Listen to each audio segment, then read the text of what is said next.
I began to experience states of arousal, anxiety, crisis, breakthrough, and a new beginning. But as a species experiences these things, not an individual person, it was how the entire human species would experience this if it were a single, integrated organism. I began to realize that in me were the experiences of countless human beings. The levels of arousal I was experiencing were ascending waves within the collective unconscious, and these waves were building up and breaking within me. It was like being able to experience a thunderstorm all at once, with every drop registering individually, but subsumed into the patterns of the storm as a whole. In time, I began to realize that I was being allowed to experience some of the inner workings of the species that would be unfolding in response to events taking place over the next several decades, perhaps the next 100 years. As these developments take place, people will think that they are being overtaken by events outside themselves, but in fact, it is the divinity drawing forth from within itself the naturalization of new capacities that will be species-wide. In earlier sessions, I had glimpsed the historical transition humanity was making. I was taken inside this transition and given the feeling of it from deep within the collective consciousness of the species, framed within the surrounding consciousness of the creative intelligence. I came away from the session exhausted from the knowledge of what lies ahead, exhausted from having felt the fear that humanity will feel as our world crumbles around us, and exhilarated by the new forms that are emerging. The core scenario, amidst a field of relative calm, a small anxiety began to grow. Slowly, more and more persons were looking up and becoming alarmed, like persons living on an island before modern weather forecasting, who gradually became aware that a hurricane is overtaking them. Humanity was gradually waking up with alarm to events that had overtaken it. Conditions got worse and worse. People became more and more alarmed as the danger increased, forcing them to let go of their assumptions at deeper and deeper levels. The world as they knew it was falling apart. Decades were compressed into minutes, and I felt their alarm deepen as they lost more and more of what they had considered the normal and necessary structures of their world. Step by step, events were forcing a rapid reassessment of everything in their lives.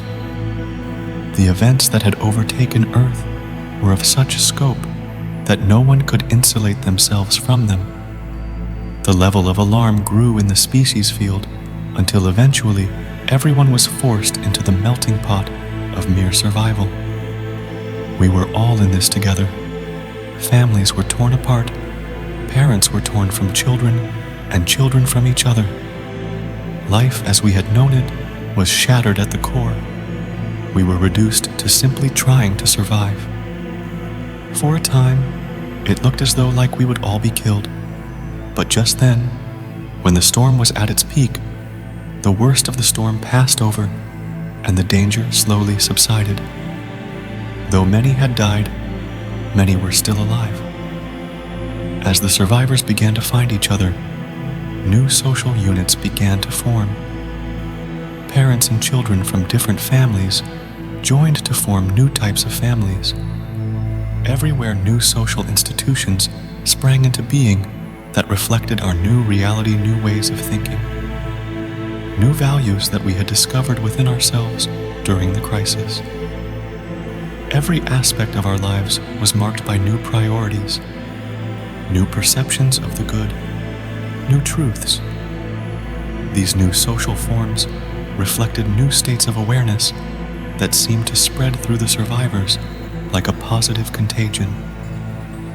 These social forms then fed back into the system to elicit still newer states of awareness in individuals, and the cycle of creativity between individual and group spiraled.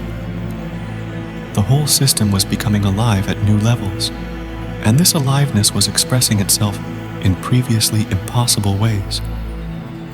It was as if the eco-crisis had myelinized connections in the species mind, allowing new and deeper levels of self-awareness to spring into being. Repeatedly, there was the message: these things will happen much faster than anyone can anticipate because of the hyper-arousal of the species mind.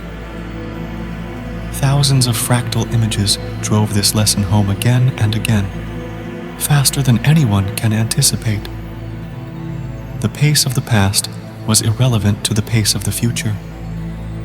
The new forms that were emerging were not temporary fluctuations, but permanent psychological and social structures that marked the next evolutionary step in our long journey toward self-activated awareness. The entire process seemed to be being driven by strange attractors that were rapidly drawing the system into new patterns of self-configuration. The time of rebuilding was suffused with an inner luminosity that signaled a profound awakening within the human heart. It was not the overwhelming brilliance of diamond luminosity that shines forth from individual awakening, but a softer luminosity that reflected the same reality, but more gently present and more evenly distributed throughout the entire species. The whole of humanity was going to go through the death rebirth experience, and the substance of awakening for the group was the same as for the individual, though realized more slowly and in smaller increments. One scenario put the matter in theological terms. We were entering a period of grace in which the sins of the past could be set aside en masse. We did not have to expiate them linearly, but could surrender them whole if we would, but open ourselves to the forces that were moving powerfully in the present to recreate our lives. In a blending of Western and Eastern mythologies, I saw the present generations as carrying the fall karmic burden of our prior evolutionary limits. I saw that the entire system was poised for a profound revision of those limits, and that we who were part of this transition could actually free humanity from its past simply by enduring and responding deeply to the challenges of this radical transition. Collective karma was being cleared exponentially. This time of great purification was a time of great grace. History is becoming psychedelic. Time is becoming increasingly concentrated. Developments are unfolding exponentially. The past is rapidly catching up with us. Debts put off for generations are coming due. A new beginning approaches. The ecological crisis will precipitate a death rebirth confrontation that will shatter our psycho-spiritual isolation and bring forward an awakening of common ground within years. I saw that once we made this painful transition, we would discover that all was gain. Nothing essential had been lost. We would look with amazement at the depth of ignorance that had set us on a course of self-decimation, and we would long not at all for that past. All was gain. All was gain.